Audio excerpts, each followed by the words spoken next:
hard for us to naturally see life as seasons, especially when we're looking forward.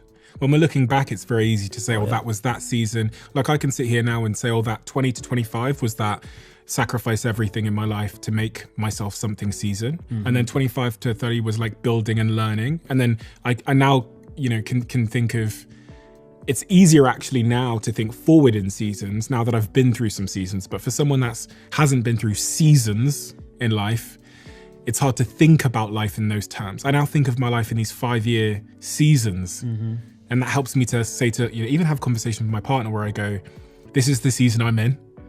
And it will last probably roughly this long. And I'm going to sacrifice these things and prioritize these things in this season. But it's hard for people to understand this idea. It's difficult. And that sacrifice is difficult, especially during a time where everybody's showing off everything on Instagram. You look at your friends who have a crappy job, but they're driving around in nicer cars, going on better vacations, going to the nicer restaurants, and you're thinking, what did I do wrong? And then especially if you're a guy, you have a girlfriend, you have a wife, she's gonna say, how come they keep getting to go to Cancun, they keep going to these nice restaurants, how come you can't take me to these nice places? And now you feel like you're doing something wrong because where is this discrepancy? The reason why I call my show The Minority Mindset is because I'm a big advocate of not doing what the majority of people do. The first time I made $1 million in a year, I was in my 20s. I was driving a car worth $500. It didn't have a bumper on it. It was not pretty. My wife sat in that car with me, and my employees drove better cars than I did.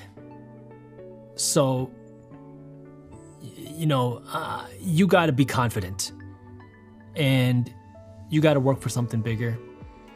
And you want a partner that's going to understand that. That's my belief.